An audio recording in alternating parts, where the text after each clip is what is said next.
K-팝 열풍에 이어서 K-드라마까지 올 한해 이 국내 문화 콘텐츠주들 정말 전 세계적으로 사랑을 받았습니다. 이러한 흐름 내년까지 이어지면서 국내 엔터주들 또 콘텐츠주들 긍정적인 영향을 줄지 살펴보도록 하겠습니다. 오늘은 이현지 유진투자증권 연구위원 자리해 모셨습니다. 어서 오세요. 안녕하세요. 네. 글로벌에서 이 K-팝 인기 정말 계속되고 있습니다. 내년에도 역시나 이 해외 매출 부분이 이 엔터사에게 중요 투자 포인트가 될까요? 네, 사실 우리가 일본만 중요하다고 알고 있는데요. 예. 일본도 여전히 중요한 시장이긴 하지만 특히 내년에 이제 미국에서의 성과가 주가를 견인하는 주요 포인트가 될 것으로 보입니다. 예. 불과 1년 사이에만 하더라도 저희의 미국 음반 판매량 상위권 순위에 이제 한국 가수들이 많이 위치해 있고 사실 미국 스테디움 같은 공연은 방탄소년단만 돌 수 있었는데 올해 들어서 트와이스, 블랙핑크, 스트레이키즈 세 팀의 아티스트가 새로 입성을 하면서 미국에서 좀 규모 있는 성장세를 보이고 있습니다. 그래서 당연히 내년에는 더 많은 가수들이 이제 미국 시장에서 활약을 할 것이기 때문에 예. 미국은 충분히 주목할 만한 시장이고 일본 같은 경우에도 사실 올해 이제 아레나급에 들어간 가수들이 내년에 돔에 입성할 그런 가수들이 너무 많기 때문에 이제 투어가 좀 본격화되는 상황에서 이렇게 돔 입성에 예상되는 아티스트가 많아지면서 회당 모객수도 당연히 확대가 될 거고요. 그래서 내년은 특히나 일본과 미국에서의 성장을 좀 기대해 보면 좋을 것으로 전망합니다. 예, 내년에는 일본뿐만 아니라 이제 미국에서도 조금 더 큰 성장을 기대해 보도록 하겠습니다. 그렇다면은 좀 엔터사별로 주목할 만한 아티스트라든지 좀 신사업이 있다면 어떤 걸 꼽을 수가 있을까요? 사실 모든 아티스트가 다 중요한데요. 저희가 네. 다 알기는 힘들잖아요. 그렇죠. 네, 그래서 조금 꼭 알아야만 한다라는 가수 위주로 좀 말씀을 드리면 예. 이제 하이브 같은 경우는 세븐틴과 뉴진스의 성장이 굉장히 가파르게 나오고 있습니다. 그래서 주목해서 보시면 좋을 것 같고요.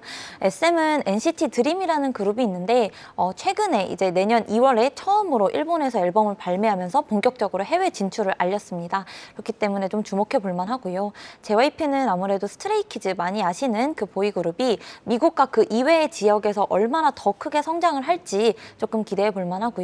마지막으로 YG는 트레저라는 보이그룹이 있는데요. 최근에 이제 교세라돔이라고 하는 새로 돔에 입성을 했습니다. 그래서 이 이외의 지역에서 얼마나 파급력 있게 올라갈 수 있을지 보이그룹 중심으로 조금 성장을 기대해 보시면 좋을 것 같습니다.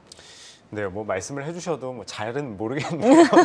네, 아무튼 엔터주 내년에도 역시나 이제 큰 폭 실적 성장이 예상되고 있습니다. 그 가운데 좀 최선호주를 꼽는다면은 어떤 걸 꼽아주시겠어요? 사실 굉장히 어려운 질문이신데요. 저는 SM과 하이브를 그럼에도 좀 좋게 보고 있습니다.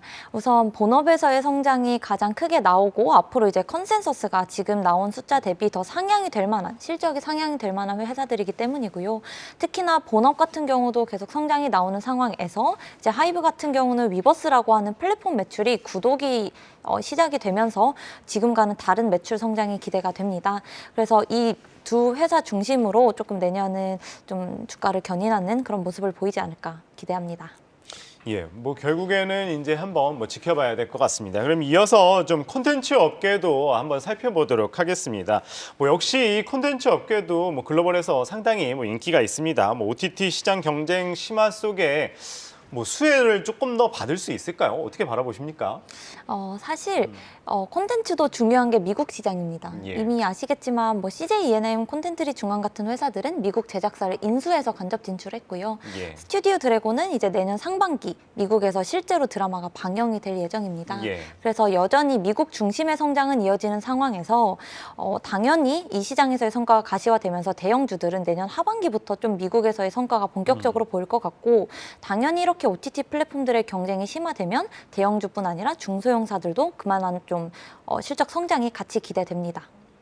예, 콘텐츠주들도 엔터주에 이어서 이제 미국 시장을 한번 지켜봐야 된다 말씀을 주셨는데 한 가지 궁금한 게 이제 아까 엔터주에서도 그렇고 지금도 이제 미국하고 일본을 말씀해 주셨는데 중국 쪽은 좀 어떤가요? 좀 기대해 볼 만하지 않을까요? 네. 사실 중국이 많이 좀 말씀드리기 민감할 수 있는데요. 저는 한알령이 해제됐다고 보지는 않고요. 예. 다만 지금이 이제 중국이 하나의 모멘텀으로 작용했다라고 보시는 게 더 맞는 편인 것 같습니다.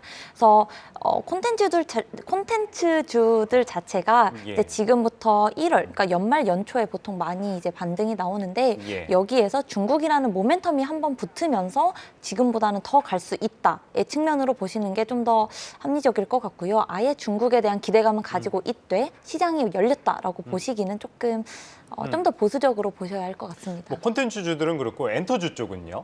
엔터도 마찬가지인데요. 사실 한알령 이후부터 중국에서 본격적으로 영업을 시작한 게 없기 때문에 아직은 중국에 대한 기대감을 엔터에 100% 온전히 반영하기는 좀 힘들 것 같습니다.